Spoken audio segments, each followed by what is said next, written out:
Tell us about Block 3 and the story behind it and how it got started. Yeah, so we started it up just over 2.5 years ago. We actually conceived the idea about 3 years ago. Yep. During one of our beer clubs. It started out with 4 of us, and we enjoyed drinking beer and having conversation. We grew to be about 15 or 16 people, and near the end we kept saying to each other it would be really cool to try to start a brewery and sell some beer, and things just started rolling and they snowballed, and we got in touch with the township here. They got really excited about the idea, which was a pleasant surprise, and now here we are today. Yeah, you're in this awesome little facility. Tell us, was it when you were deciding on where you wanted to put it? I mean, you said you approached the township, but did you already know you wanted to be in St. Jacobs? Yeah, so we knew we wanted to be in St. Jacobs. It's close to all of our homes. It's a great destination. A lot of tourists, a lot of locals that are all about having local products and foods, and with the market and everything in town. So it was a no-brainer for us to want to be here. Fortunately, when we contacted the township, they had some people that they got us in touch with that allowed us to come across our building here, and it was just a perfect fit at the right time. So, you said you started off in a beer club and you're kind of tasting these beers and you're trying, you see what you like, and you think that you want to do this brewery. Did any of you have brewing experience going into it, or did you have to learn that as you went along? Yeah, so one of the members of our mug club, which was a close family friend of mine, his name is Brian Mahar. He's our head brewer here.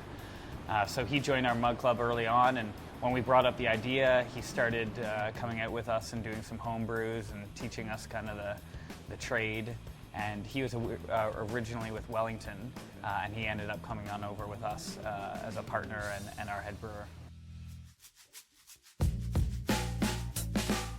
Everyone's got their go-to beers, their lagers, their ales, their stouts, whatever you have.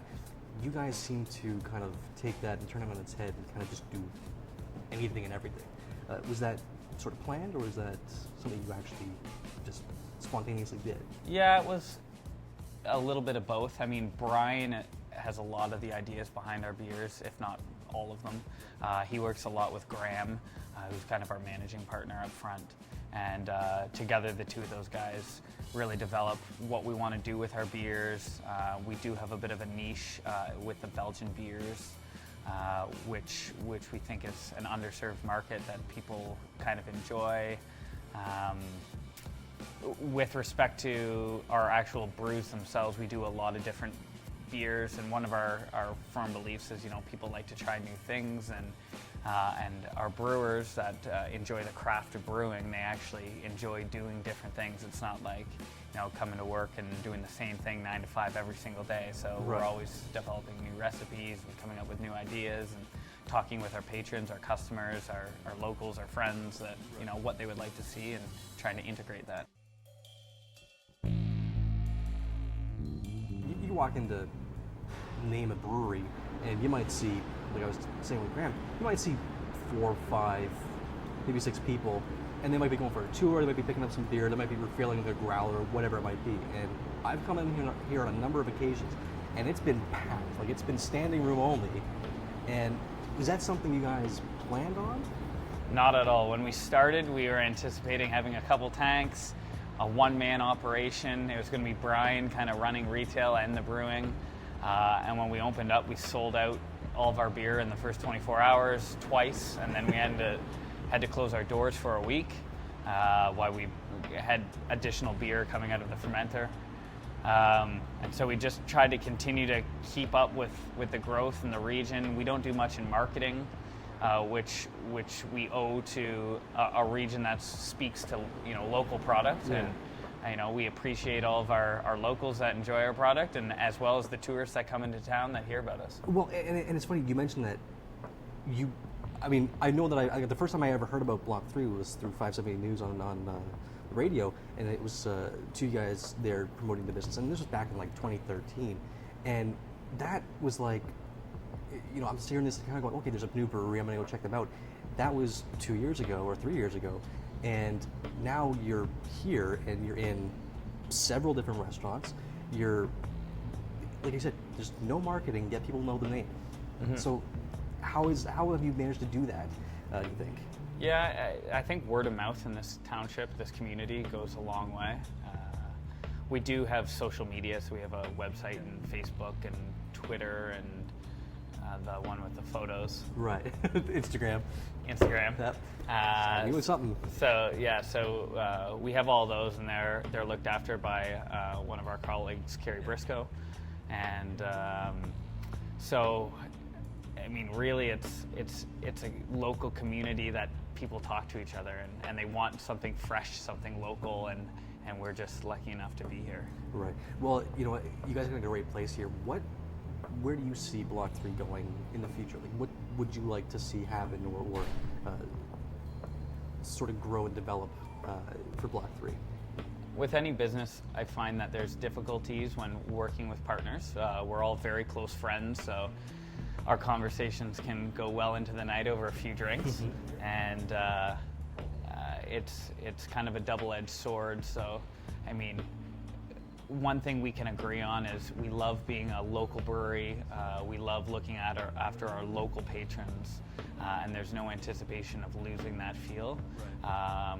And we all agree that we'd like to grow organically within this region. One thing that we've always kind of lived by is, you know, own our own backyard. In that we want to work with all of our local restaurants and licensees and customers before we ever even think about trying to expand, you know, beyond our means. Right.